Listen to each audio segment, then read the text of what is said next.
अपने हाथों को उठाओ। सर्वशक्तिमान परमेश्वर, तेरी प्रेजेंस में आज तेरा वचन मेरी जिंदगी में 100 गुना फलों को लेके आए। आज जो कुछ मैं सुनो, मैं इसे अंदरूनी आंखों से ग्रहण करूं, वो देखता हुआ जो दुनिया नहीं देख सकती, ताकि मैं वो पा सकूं जो दुनिया नहीं पा सकती। सर्वशक्तिमान परमेश्वर, आज तेरा आत्मा, तेरा वचन मुझे छुए, मेरी जिंदगी में उत्पत्ति करे, पैदा करे उन चीजों को जिनके लिए मैं पैदा हुआ हूं। सर्वशक्तिमान परमेश्वर की आत्मा, मेरी अगुवाई कर अपने धर्म के मार्गों के निमित्त, कि मैं उस पर चलता रहूं, तेरा वचन मेरे हृदय में बसा रहे और मैं 100 गुना फलों को लेके आऊं। आज मेरा तेरे घर में आना, तेरी हजूरी में आना, मेरी बरकत का, मेरे छुटकारे का, मेरी चंगाई का, मेरे पूरे परिवार के उद्धार का कारण हो, यीशु मसीह के नाम में। सर्वशक्तिमान परमेश्वर, मैं बाकी के समय को आपके हाथों में सौंपता हूं। मैं जानता हूं तेरा आत्मा हमें चलाएगा और मैं तैयार हूं तेरी आत्मा की अगुवाई से चलने के लिए। बाइबल कहती, जहां कहीं परमेश्वर का आत्मा है वहां आजादी, वहां चंगाई है। अपने दोनों हाथों को उठा, बोलो, परमेश्वर की आत्मा, मैं तेरा स्वागत करता हूं, धन्यवाद करता हूं कि तू यहां पे मौजूद है। कहो, परमेश्वर की आत्मा, मैं तेरा थैंक्स करता हूं कि तू यहां पे मौजूद है और मैं विश्वास करता हूं,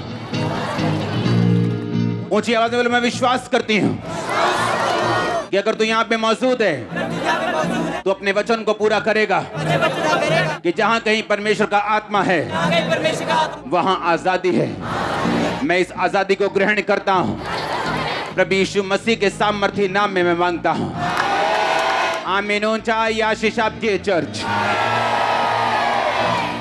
अपने हाथों को उठाओ। आज इस प्रेजेंस में हर एक जन, ओवरफ्लो सेक्शन, ऑनलाइन चर्च, जितने भी जन इस खुदा की प्रेजेंस में हैं, आपकी लाइफ को आसान होने का मैं हुक्म देता हूं यीशु मसीह के सामर्थी नाम में। हर वो कर्ज जो आपके रोने का कारण है, उस कर्ज को मैं तोड़ता हूं यीशु मसीह के सामर्थी नाम में। मैं डिक्लेयर करता हूं, आज इस प्रेजेंस में आने वाले हर वो जन जो इस खुदा की पाक हजूरी में हैं, आपके आसपास की हर एक चीज, आपके स्वर्गदूत जो आपके लिए दिए गए, आपका बिजनेस, आपके लोग, यीशु मसीह के नाम में आपके फेवर में आज से काम करें।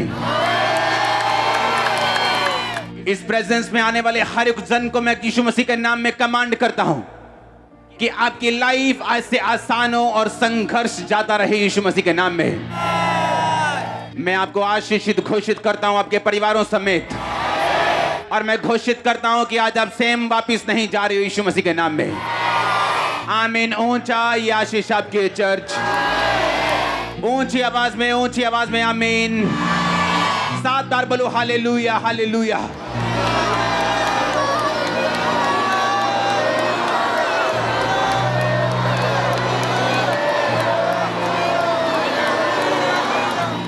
आमीन। स्वागत है यीशु मसीह की प्रेजेंस में। मुझे पूरा विश्वास है आप सेम वापस नहीं जा रहे हो। बैठ जाओ अपने शरीर में, आत्मा में आप मेरे साथ खड़े हैं।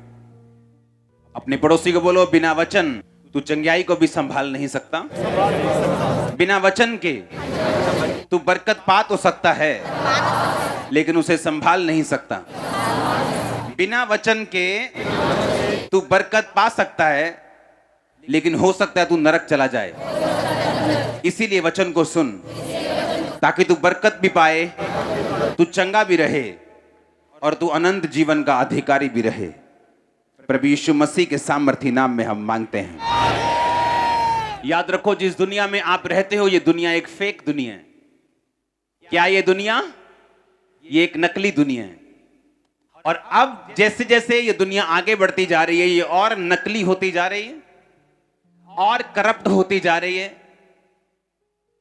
और अंधेरी होती जा रही है, और जितनी जरूरत आपको 2 साल पहले थी परमेश्वर की, अब आपको 10 गुना ज्यादा जरूरत है परमेश्वर की। अगर आप इमेजिन, अगर आप एनालाइज करें, अगर आप देखें अपने आसपास, इस महामारी के आने के बाद और जो घटनाएं दुनिया में हो रही उसके बाद, अगर आप एनालाइज करें, अगर आप देखें, अगर आप अपने दिमाग को चलाएं, अब आपको परमेश्वर की ज्यादा जरूरत है।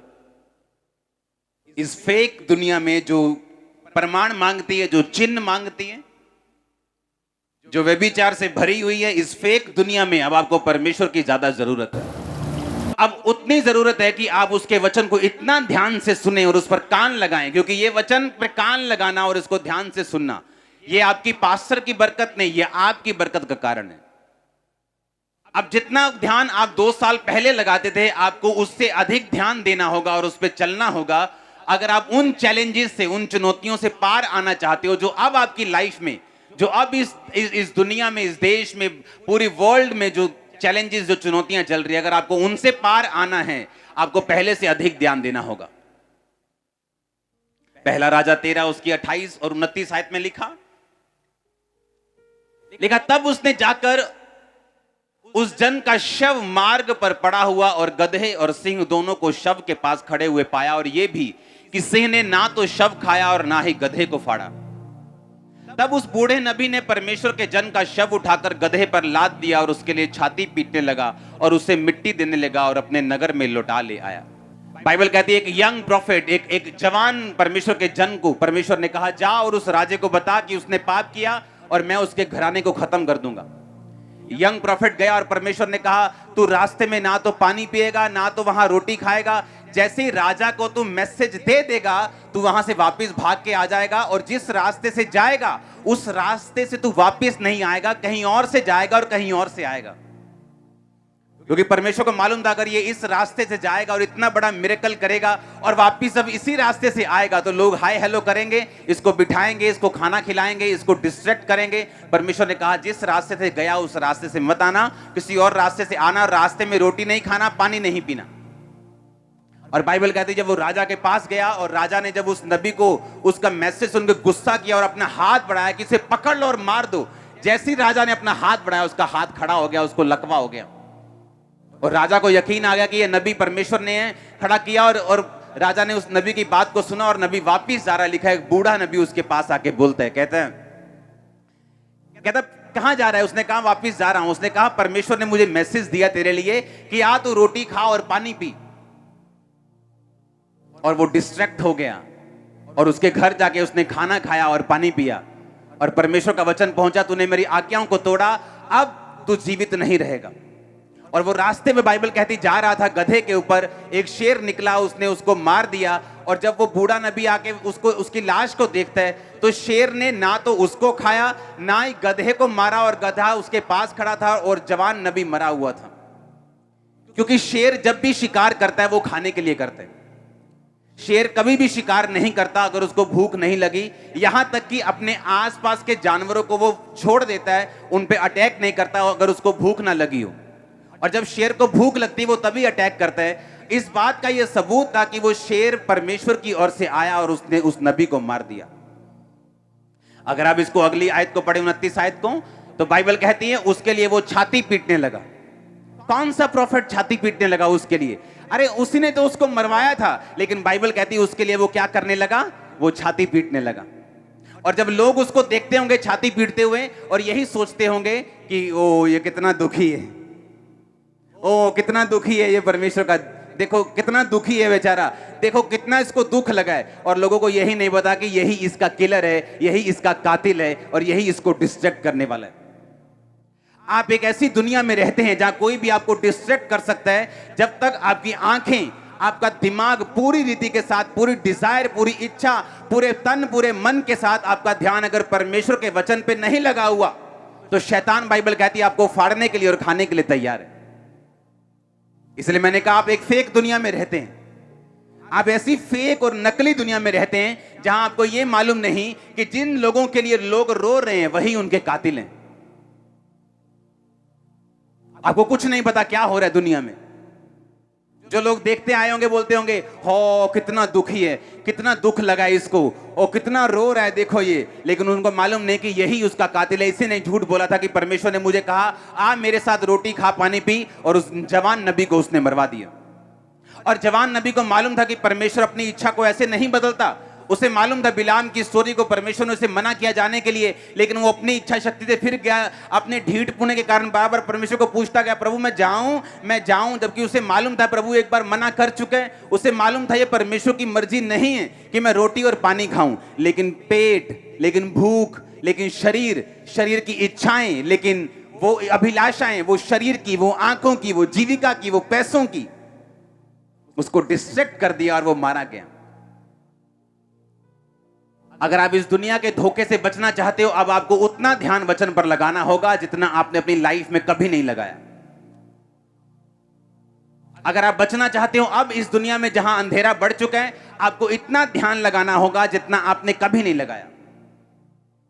यीशु मसीह, बाइबल कहती है, एक जगह अपने चेलों के साथ आ रहे थे, मिरेकल करके, बड़ा चमत्कार करके, लोगों को 5-5 हजार लोगों को खाना खिला के, 5 रोटियां 2 मछलियां 5,000 लोगों को, यानी 5,000 बंदों को, यानी 20,000 लोगों को खिला के आ रहे थे। तो बाइबल कहती 5,000 पुरुष थे और स्त्रियां और बच्चे भी थे। तो 20,000 लोगों को खिला के यीशु मसीह आ रहे और चेलों को बोला कि फरीसियों के खमीर से चौकस रहना। और चेलों का दिमाग अभी भी रोटी पे लगा हुआ था। कहते परमेश्वर हम तो रोटी नहीं लेके आए, तो खमीर कहां से, चौकस कहां से रहेंगे? जबकि परमेश्वर ने उन्हें ये चौकस रहने के लिए क्या कहा था कि फरीसी जो कुछ बोलते हैं चौकस रहना। क्योंकि अब वो टाइम आ चुका है कि तुम्हें बड़ा ध्यान रखना होगा कि तुम क्या सुनते हो और तुम किससे सुनते हो। इसलिए अगर आपके पास परख का आत्मा नहीं है तो आप डिस्ट्रैक्ट हो सकते हैं, आपका ध्यान भटक सकते हैं, शैतान उसका फायदा उठा सकते हैं। यीशु मसीह ने कहा फरीसियों के कपट रूपी खमीर से चौकस रहना। चौकस रहना, वो क्या बोलते हैं उनकी बातों का यकीन मत करना, क्योंकि अगर आप सबकी बातों को सुनेंगे आप मिस कर जाएंगे परमेश्वर आपसे क्या कह रहे हैं।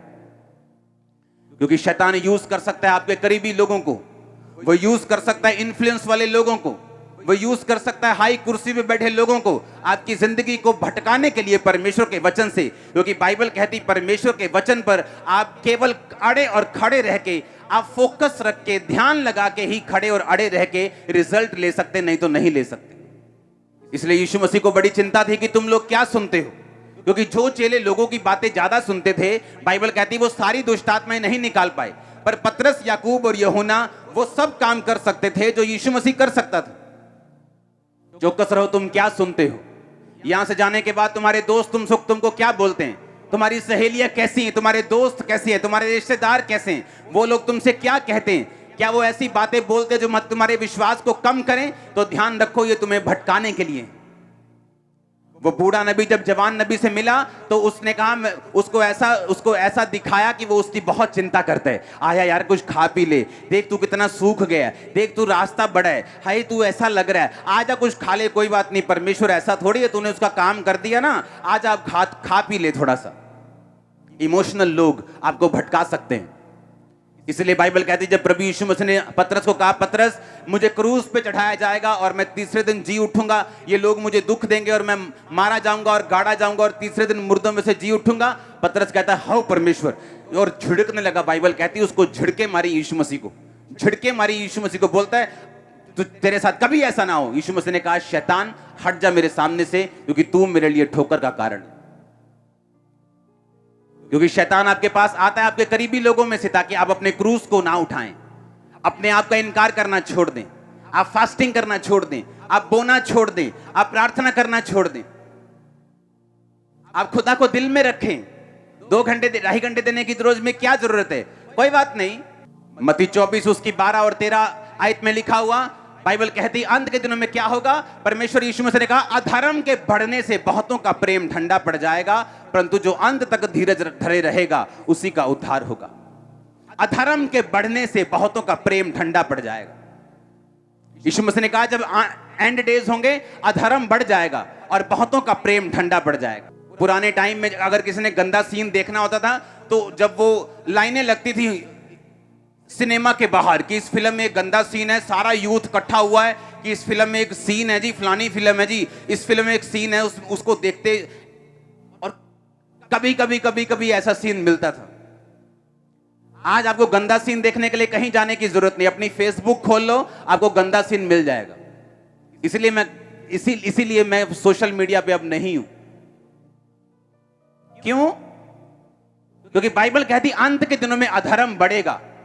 जो गंदा सीन लोग सीडी मंगा के देखते थे, आज वो फेसबुक ऐसे ऐसे ही खोलते जाओ, आपको मिलते जाएंगे और आपको लगता है कि ये तो आज की दुनिया है। ले नहीं, बाइबल कहती अधर्म बढ़ जाएगा और बहुतों का प्रेम ठंडा पड़ जाएगा।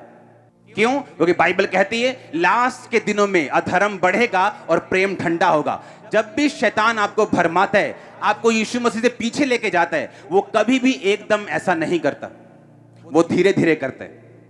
एक छोटा सा काम, एक छोटी सी कमी, उससे वो शुरू करता है। जैसे बोलते हैं ना, तू यार पैर रख ले, अब बैठन की जगह बना लांगे। तो पैर रख ले, हम घर बनाने की जगह खुद ब खुद रख लेंगे, तो बस पैर रख ली वहां।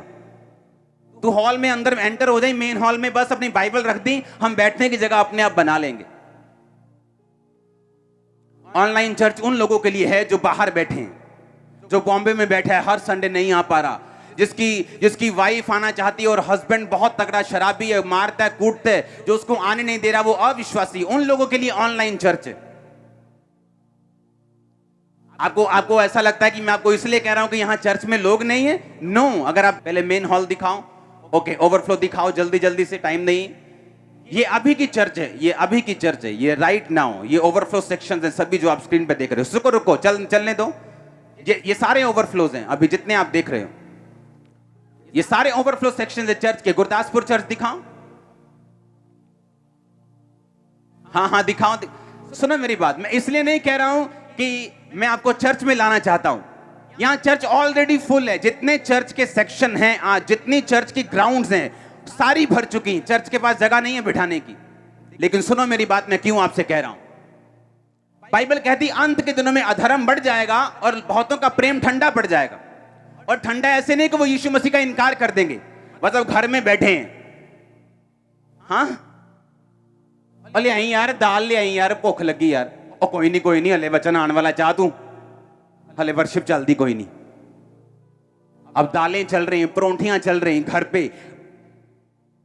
अब वचन के टाइम पे ज्यादा ध्यान दिया जा रहा है, वर्शिप के टाइम पे नाश्ता चल रहा है, बीवी कुकर की सीटियां मार रही है, बेटा नहा रहा है और छोटी बेटी पॉटी कर रही है, ये घरों में चल रहा है और शर्म आनी चाहिए। ऑनलाइन चर्च उन लोगों के लिए है जिनको पास रियल रीजन है, जो खुदा को कह सकते हैं परमेश्वर देख मैं दूर रहता हूं, मैं 5000 किलोमीटर दूर रहता हूं, मैं नहीं जा पाऊंगा, लेकिन मैं तेरे वचन से दूर नहीं रहना चाहता।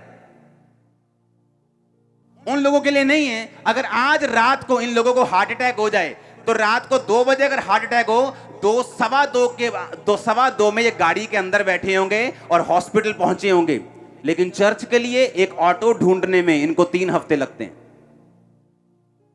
कि ऑटो वाला नहीं मिला। इसलिए परमेश्वर ने कहा अंत के दिनों में, लिखो, अधर्म के बढ़ने से बहुतों का प्रेम ठंडा पड़ जाएगा।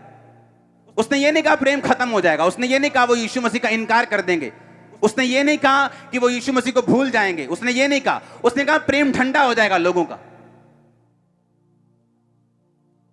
2030 में चाइना इस दुनिया का सबसे बड़ा क्रिश्चियन देश होगा। मालूम क्यों? आपको लगता है अमेरिका होगा, किसी को लगता है ये देश होगा। चाइना इस दुनिया का सबसे बड़ा क्रिश्चियन देश होगा।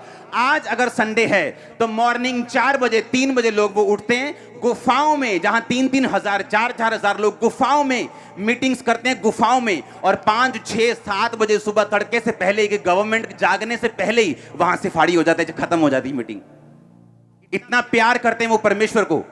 क्यों? क्योंकि गवर्नमेंट उनको मीटिंग नहीं करने देती। वो सुबह उठते हैं और वहां अगर आप जाके देखो, जिन लोगों को लगता है कि चाइना में सबसे अधिक अविश्वासी हैं, चाइना में सबसे अधिक नास्तिक लोग हैं, ये सब कुछ झूठ है, ये सारा कुछ मिथ है, ये सच्चाई नहीं। चाइना में जितनी कंपनियां, जितने सीईओ, जितने अमीर लोग, जितने गरीब लोग, हर एक बंदा जितने स्पीड से यीशु मसीह में आ रहे हैं, मैंने कहा 2030 में चाइना इस दुनिया का सबसे बड़ा क्रिश्चियन देश होगा। चाइना सबसे बड़ा देश होगा क्रिश्चियन दुनिया का। सुबह उठते हैं। आज मेरे को मैसेज आ रहा था कि हमारा हॉल जो है वो सुबह ही भर चुका है। मीटिंग शुरू होने से घंटों पहले मेन हॉल भर चुका है, ओवरफ्लो भरने शुरू हो चुके। ये निशानी है आप लोगों की जो आप यहां पे मौजूद हो कि परमेश्वर आपकी लाइफ को छुएगा और काम करेगा आपकी जिंदगियों में, वो आपको भूलेगा नहीं।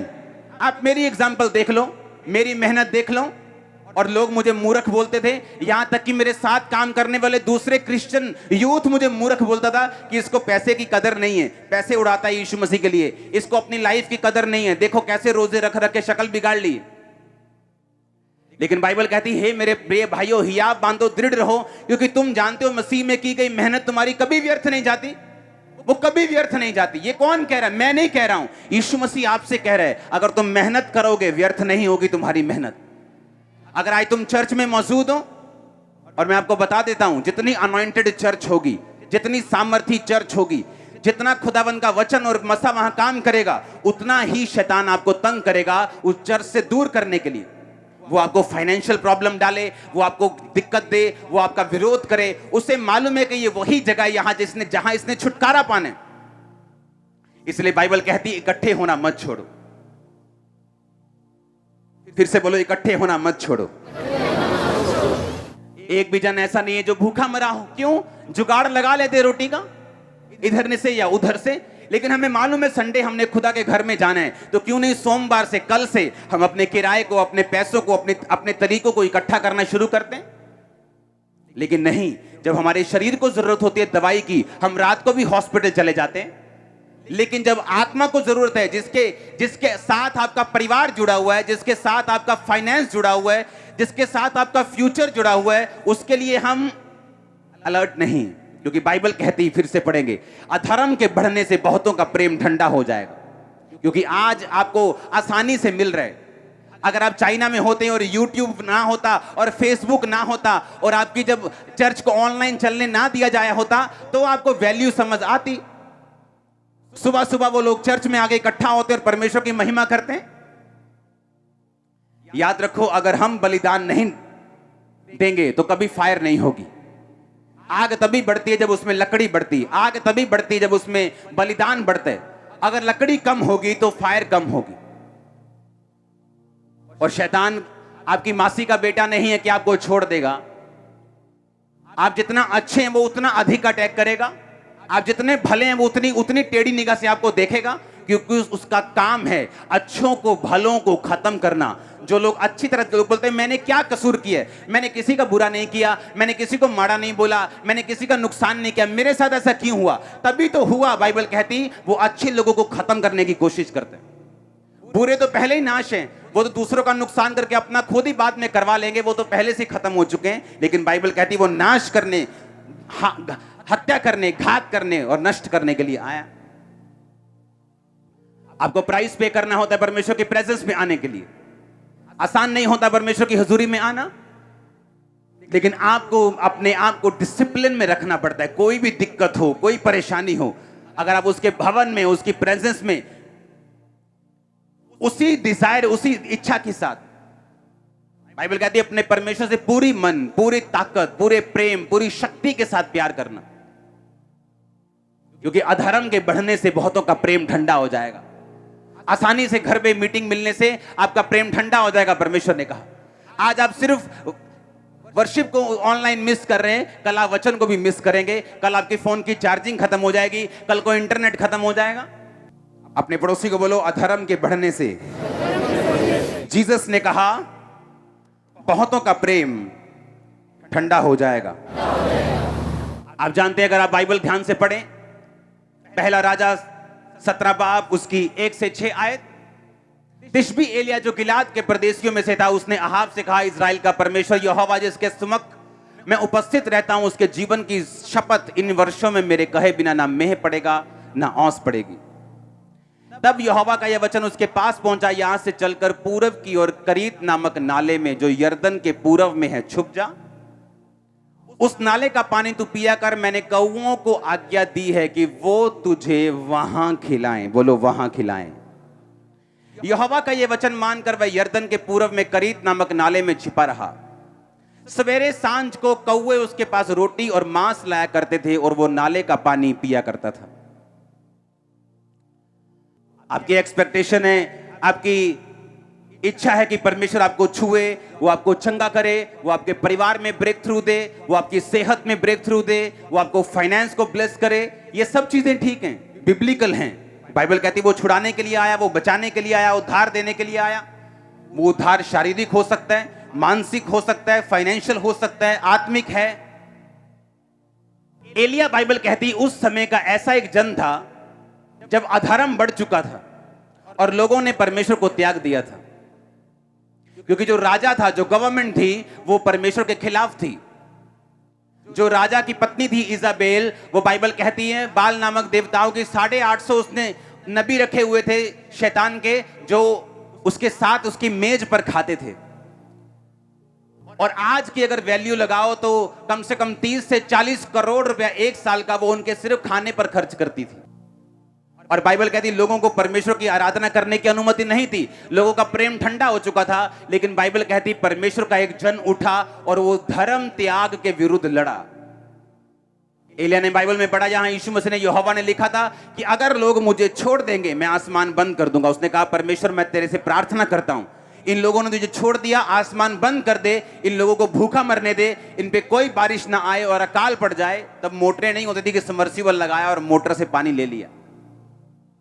और परमेश्वर ने उसकी प्रार्थना को सुना और बारिश, परमेश्वर ने कहा ठीक है मैं बंद करूंगा, औंस नहीं आएगी। और वो राजा के पास जाके बोला, राजा मेरे कहे बिना ना बारिश आएगी ना औंस पड़ेगी, क्योंकि मेरी प्रार्थना से परमेश्वर ने ये बंद किया। मैं इसकी जिम्मेवारी लेता हूं कि मेरे कहे बिना ना तो बारिश बरसेगी ना औंस पड़ेगी। लिखा, वो कह के यहां वहां से चल पड़ा। और परमेश्वर ने कहा अब एलिया ऐसा कर, करीत नामक नाले में जाके छुप जा, वहां पानी होगा तो पिया करना, और कौवे सवेरे और शाम को तेरी रोटी लेके आया करेंगे और तुझे वहां खिलाएंगे। बोलो वहां खिलाएंगे। कहां खिलाएंगे? जहां परमेश्वर ने उन्हें भेजा, वहां नहीं जहां एलिया चाहता था। वो रोटी आपके घरों में ऑनलाइन नहीं खिलाएगा, वो चर्च में खिलाएगा आपको। आप समझ रहे मेरी बात को? बाइबल कहती परमेश्वर ने कहा वो तुझे वहां खिलाएंगे जहां मैं तुझे भेज रहा हूं। जहां तू अपनी मर्जी से बैठे हैं वहां नहीं, जहां मैं तुझे भेज रहा हूं वो तुझे वहां खिलाएंगे। जब आप धर्म त्याग के विरुद्ध लड़ते हैं, जब आप उन लोगों में सुसमाचार देने जाते हैं कि आप यीशु मसीह के साथ मेल मिलाप कर लो, ये वही चीज है जो एलिया कर रहा था। तो बाइबल कहती है जैसे ही आप परमेश्वर के लिए खड़े होते हैं, जैसे ही आप परमेश्वर वाली जगह पे निकलते हैं जाने के लिए, बाइबल कहती है परमेश्वर उन चीजों से आपकी सप्लाई को पूरा करता है जिन चीजों से आपने कभी उम्मीद नहीं की होती। एलिया को 3 बार खाना मिला है स्वर्गीय इंतजाम से।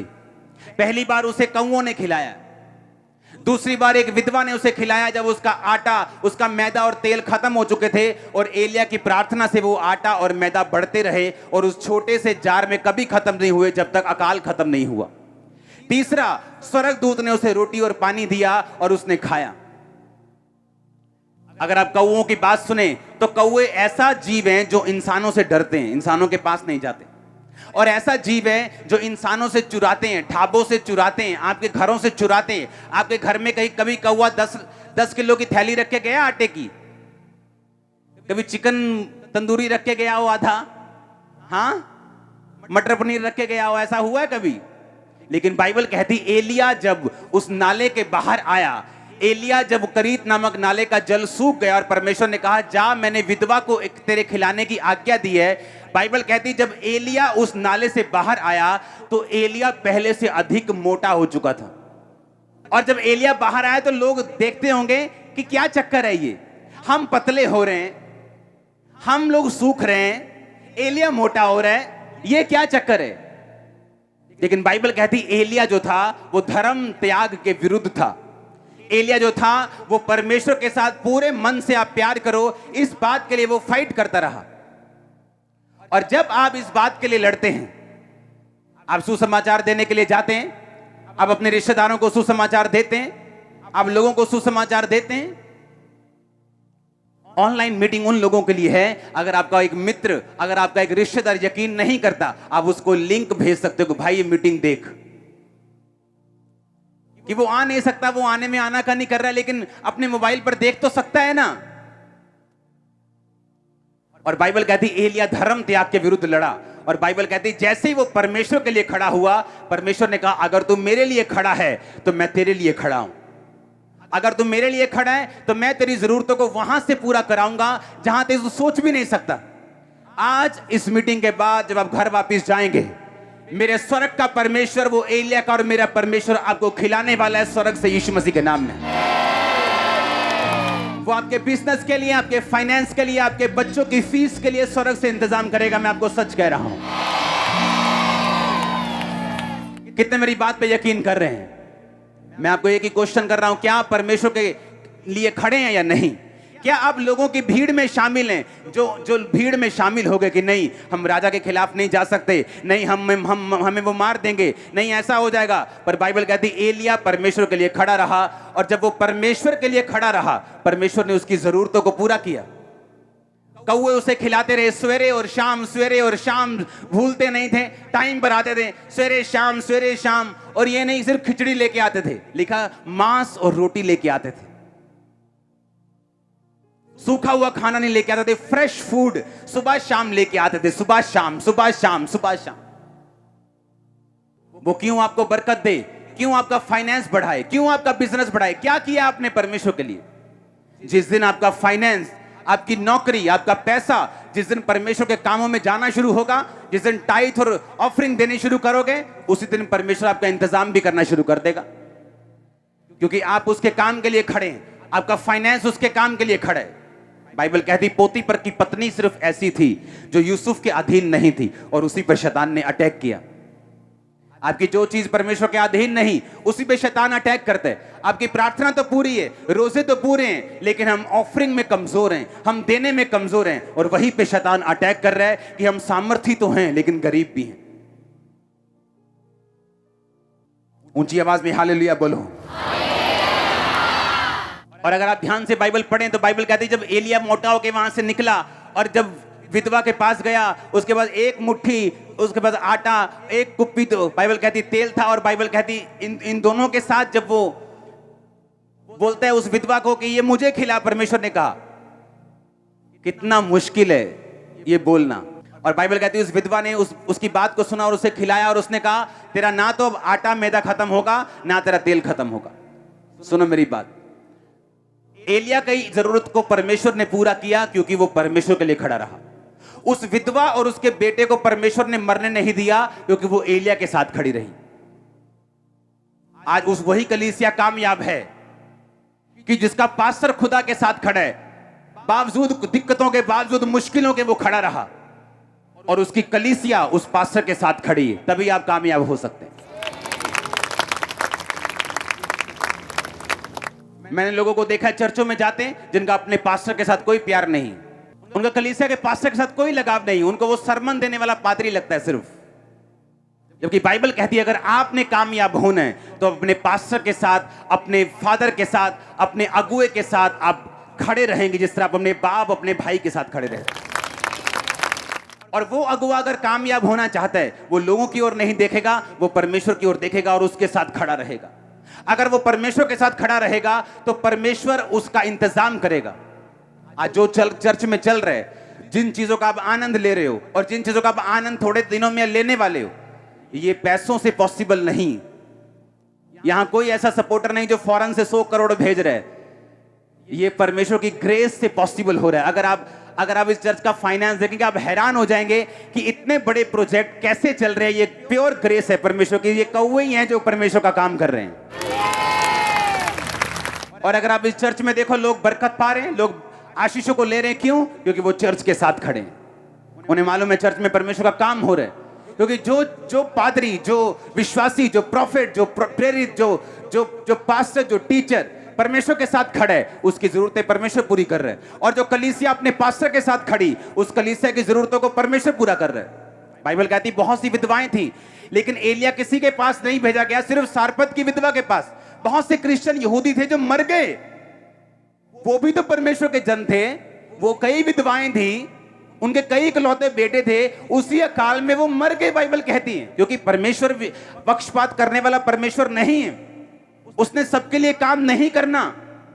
बाइबल कहती है वो उन लोगों के लिए काम करता है जो अपने विश्वास को दिखाते हैं। उसी विधवा ने उसे खिलाया।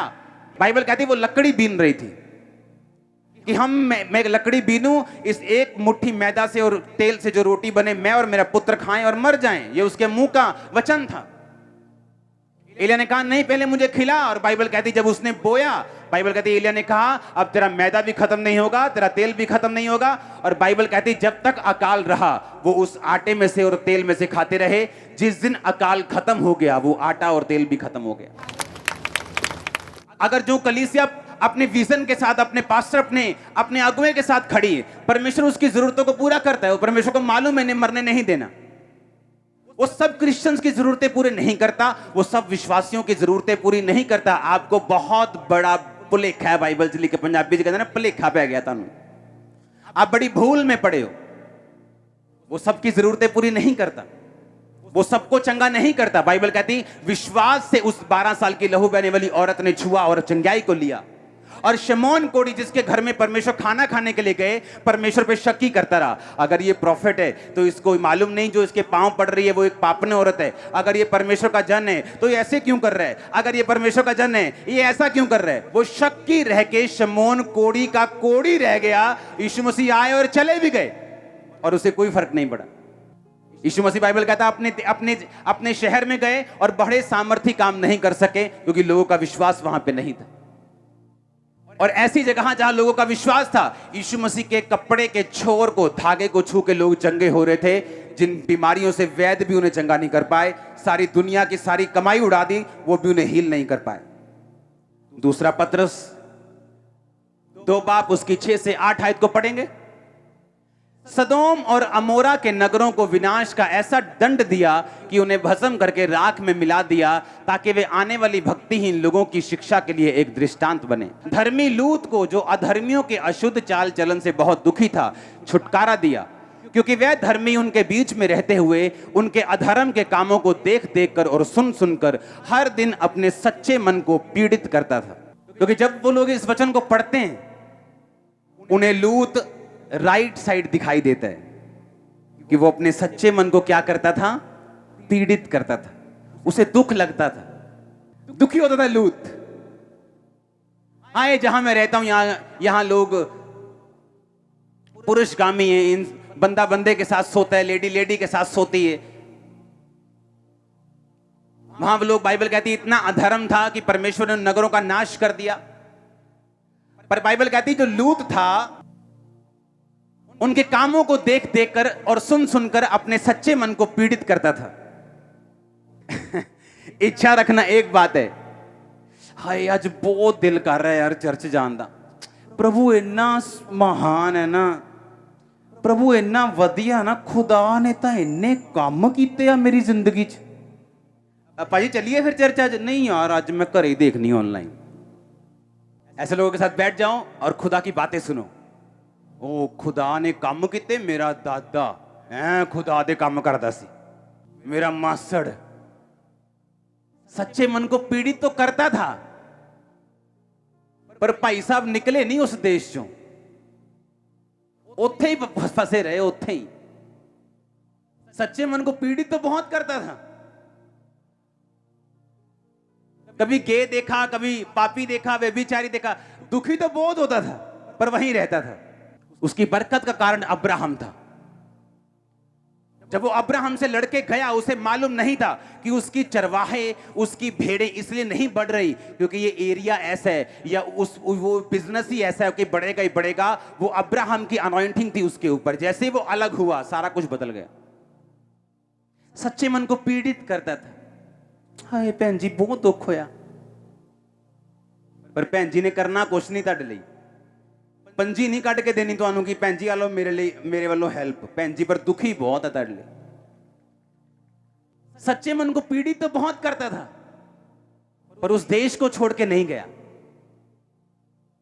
आके अब्राहम से माफी नहीं मांगी, मुझे माफ कर दे, मुझे कहीं और भेज दे, जहां तू कहेगा मैं वहां जाऊंगा, लेकिन तेरे मसे से अलग नहीं होऊंगा। और बाइबल कहती है जब दूत वहां पे पहुंचे, दूतों ने कहा अब निकल यहां से। अब निकले कैसे?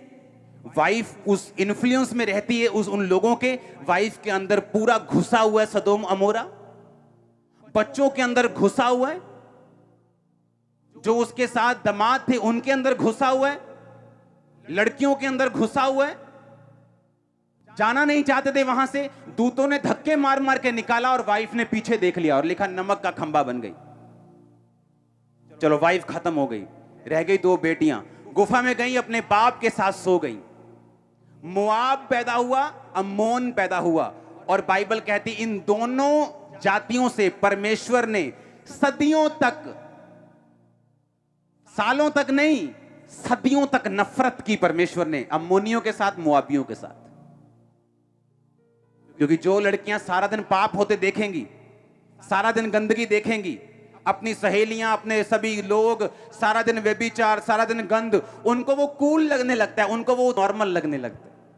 उनको लगता है ये नॉर्मल है, ये 10 बॉयफ्रेंड तो नॉर्मल है, ये चीजें तो नॉर्मल है, ये सब कर रहे हैं, सब कर रहे हैं। कुछ हुआ इनको कभी भी? वो कितना अमीर है, अभी उसने अभी रोल्स रॉयस निकाली है, अभी उसने देखो, अभी तो उसने लैम्बोर्गिनी ली है, देखो तो। अब सच्चे मन को वो पीड़ित करता था, इसीलिए सिर्फ वही बचा कि चलो पीड़ित तो करता था लेकिन वही बचा।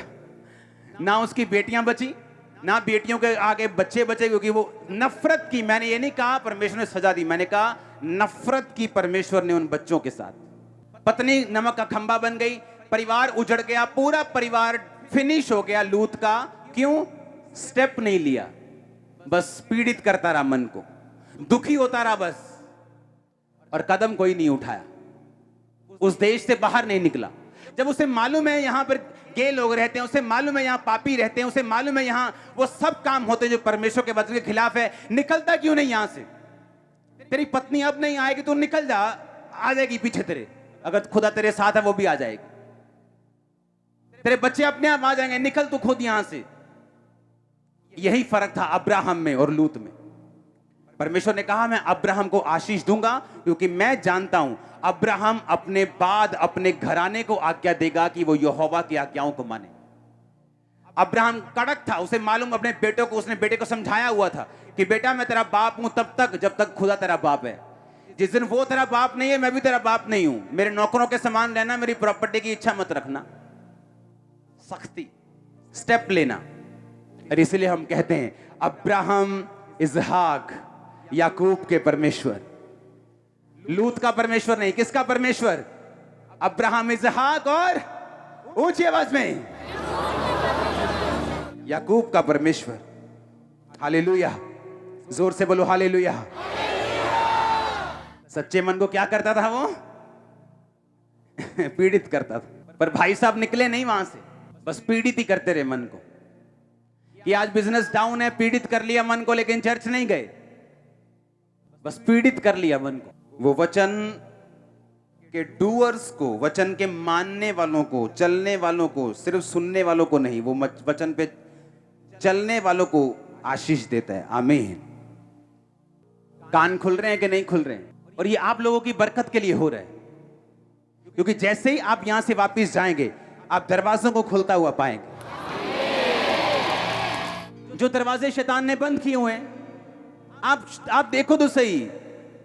अगर आप परमेश्वर के लिए खड़े हैं या उसके दास के लिए खड़े हैं, उस विजन के लिए खड़े जो परमेश्वर ने दिया हुआ है, ऐसा हो नहीं सकता कि हेवन आपकी सप्लाई को पूरा ना करे। अगर वो आपकी सप्लाई को पूरा नहीं करेगा तो फिर किसकी सप्लाई को पूरा करेगा? अगर वो आपकी जरूरतों को पूरा नहीं करेगा फिर किसकी जरूरतों को करेगा? मत्ती 24:12-13, अधर्म के बढ़ने से बहुतों का प्रेम ठंडा पड़ जाएगा। हालेलुया। मेक श्योर इस लाइफ में जहां सब कुछ फेक है आपके आसपास, आपका ध्यान परमेश्वर के वचन पे खड़ा रहे।